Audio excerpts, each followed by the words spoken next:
Going to Mars. Not just a few astronauts, thousands of people are going to colonize Mars, and I am telling you that they're going to do this soon. Some of you will end up working on projects on Mars, and I guarantee that some of your children will end up living there. That probably sounds preposterous, so I'm going to share with you how and when that will happen. But first, I want to discuss the obvious question. Why the heck should we do this? 12 years ago, I gave a TED Talk on 10 ways the world could end suddenly. We are incredibly vulnerable to the whims of our own galaxy. A single large asteroid could take us out forever. To survive, we have to reach beyond the home planet. Think what a tragedy it would be if all that humans have accomplished were suddenly obliterated. And there's another reason we should go. Exploration is in our DNA. 2 million years ago, humans evolved in Africa and then slowly but surely spread out across the entire planet by reaching into the wilderness that was beyond their horizons. This stuff is inside us. And they prospered doing that. Some of the greatest advances in civilization and technology came because we explored. Yes, we could do a lot of good with the money it will take to establish a thriving colony on Mars. And yes, we should all be taking far better care of our own home planet. And yes, I worry we could screw up Mars the way we've screwed up Earth. But think for a moment what we had when John F. Kennedy told us we would put a human on the moon. He excited an entire generation to dream.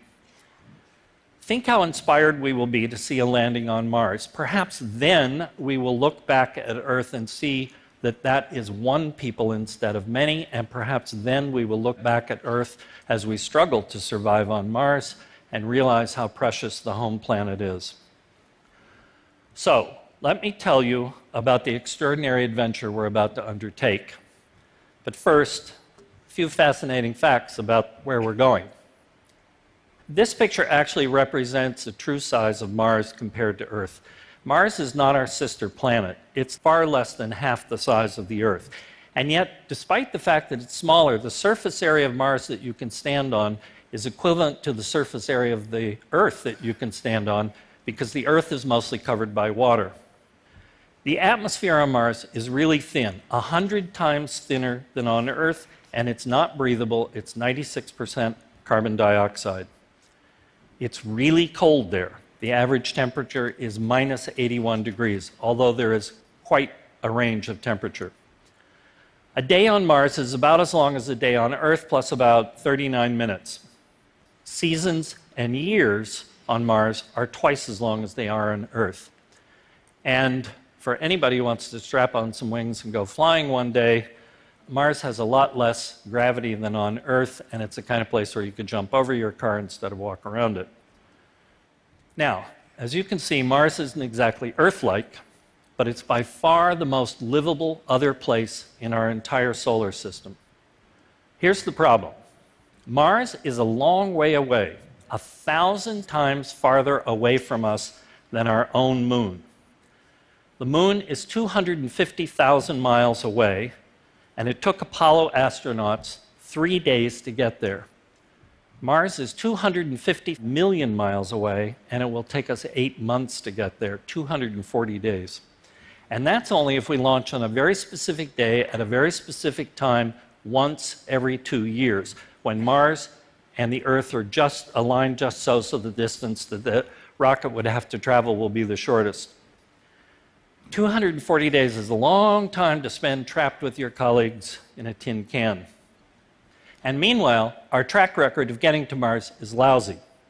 We and the Russians, the Europeans, the Japanese, the Chinese, and the Indians have actually sent 44 rockets there, and the vast majority of them have either missed or crashed. Only about a third of the missions to Mars have been successful. And we don't at the moment have a rocket big enough to get there anyway. We once had that rocket, the Saturn V. A couple of Saturn Vs would have gotten us there. It was the most magnificent machine ever built by humans, and it was the rocket that took us to the moon. But the last Saturn V was used in 1973 to launch the Skylab space station, and we decided to do something called the shuttle instead of continuing on to Mars after we landed on the moon. The biggest rocket we have now is only half big enough to get us anything to Mars. So, getting to Mars is not going to be easy, and that brings up a really interesting question. How soon will the first humans actually land here? Now, some pundits think if we got there by 2050, that'd be a pretty good achievement. These days, NASA seems to be saying that it can get humans to Mars by 2040. Maybe they can. I believe that they can get human beings into Mars orbit by 2035. But frankly, I don't think they're going to bother in 2035 to send a rocket to Mars because we will already be there. We're going to land in Mars in 2027. And the reason is this man is determined to make that happen. His name is Elon Musk. He's the CEO of Tesla Motors and SpaceX. Now, he actually told me that we would land on Mars by 2025, but Elon Musk is more optimistic than I am, and that's going a ways, so I'm giving him a couple of years of slack. Still, you got to ask yourself, can this guy really do this by 2025 or 2027? Well, let's put a decade with Elon Musk into a little perspective. Where was this 10 years ago? That's the Tesla electric automobile. In 2005, a lot of people in the automobile industry were saying we would not have a decent electric car for 50 years. And where was that? That is SpaceX's Falcon 9 rocket lifting 6 tons of supplies to the International Space Station. 10 years ago, SpaceX had not launched anything or fired a rocket to anywhere.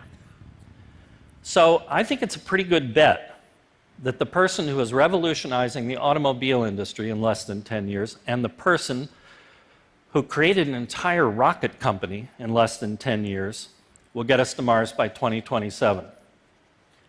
Now, you need to know this. Governments and robots no longer control this game. Private companies are leaping into space, and they will be happy to take you to Mars. And that raises a really big question. Can we actually live there? Now, NASA may not be able to get us there until 2040, or we may get there a long time before NASA, but NASA has taken a huge responsibility in figuring out how we can live on Mars. Let's look at the problem this way. Here's what you need to live on Earth: food, water, shelter, and clothing. And here's what you need to live on Mars: all of the above plus oxygen.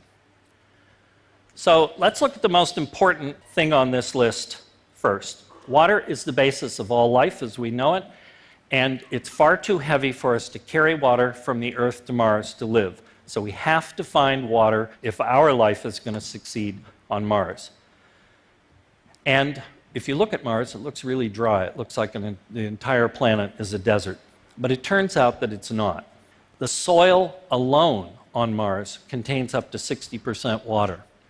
And a number of orbiters that we still have flying around Mars have shown us, and by the way, that's a real photograph, that lots of craters on Mars have a sheet of water ice in them. It's not a bad place to start a colony.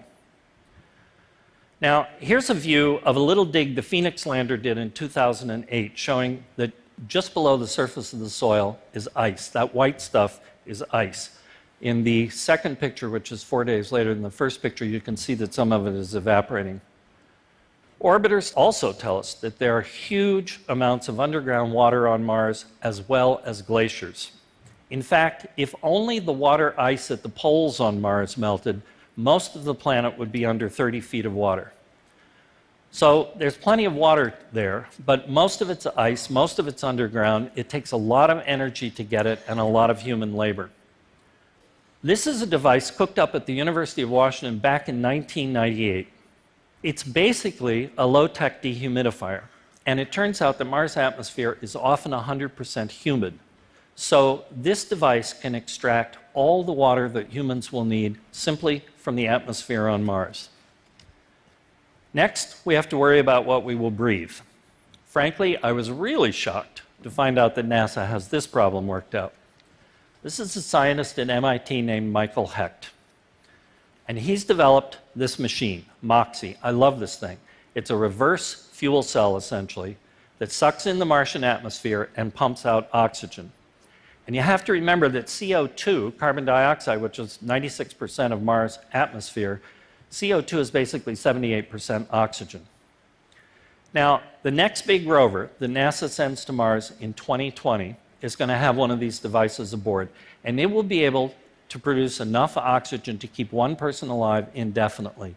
But the secret to this, and that's just for testing, the secret to this is that this thing was designed from the get-go to be scalable by a factor of 100.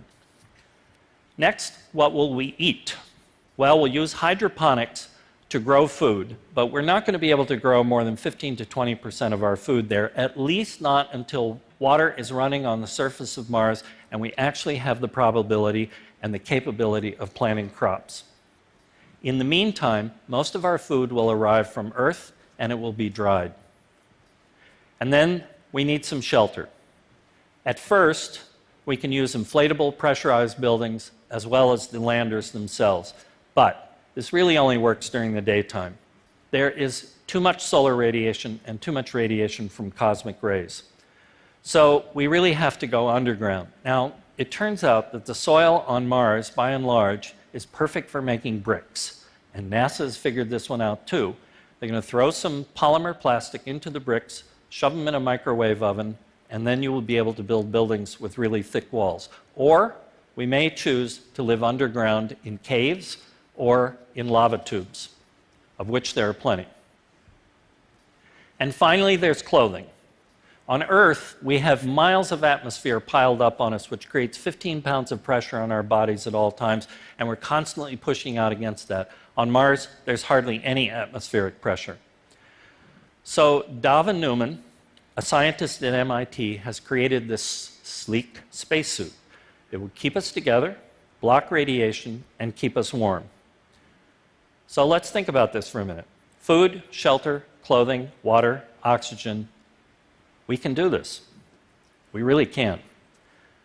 But it's still a little complicated and a little difficult. So that leads to the next big, really big step in living the good life on Mars, and that's terraforming the planet, making it more like Earth, re-engineering an entire planet. That sounds like a lot of hubris, but the truth is that the technology to do everything I'm about to tell you already exists. First, we've got to warm it up. Mars is incredibly cold because it has a very thin atmosphere.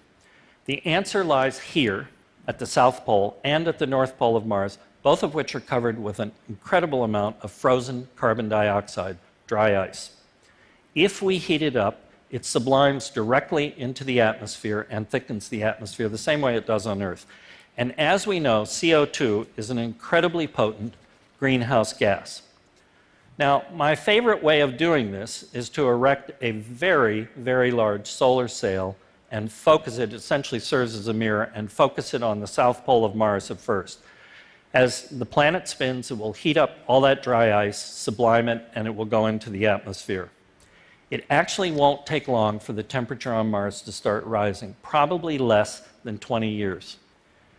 Right now, on a perfect day, at the equator, in the middle of summer, on Mars, temperatures can actually reach 70 degrees, but then they go down to minus 100 at night. What we're shooting for is a runaway greenhouse effect. Enough temperature rise to see a lot of that ice on Mars, especially the ice in the ground, melt. Then we get some real magic. As the atmosphere gets thicker, everything gets better. We get more protection from radiation, more atmosphere makes us warmer, makes the planet warmer, so we get running water, and that makes crops possible. Then more water vapor goes into the air, forming yet another potent greenhouse gas. It will rain and it will snow on Mars. And a thicker atmosphere will create enough pressure so that we can throw away those spacesuits. We only need about 5 pounds of pressure to survive. Eventually, Mars will be made to feel a lot like British Columbia. we'll still be left with the complicated problem of making the atmosphere breathable, and frankly, that could take 1,000 years to accomplish. But humans are amazingly smart and incredibly adaptable. There is no telling what our future technology will be able to accomplish, and no telling what we can do with our own bodies. In biology right now, we are on the very verge of being able to control our own genetics, what the genes in our own bodies are doing, and certainly, eventually, our own evolution. We could end up with a species of human being on the Earth that is slightly different from the species of human beings on Mars. But what would you do there? How would you live? It's going to be the same as it is on Earth. Somebody's going to start a restaurant. Somebody's going to build an iron foundry. Someone will make documentary movies of Mars and sell them on Earth. Some idiot will start a reality TV show. There will be software companies. There will be hotels. There will be bars. This much is certain. It will be the most disruptive event in our lifetimes, and I think it will be the most inspiring. Ask any 10-year-old girl if she wants to go to Mars. Children who are now in elementary school are going to choose to live there. Remember when we landed humans on the moon? When that happened, people looked at each other and said, if we can do this, we can do anything. What are they going to think when we actually form a colony on Mars? Most importantly, it will make us a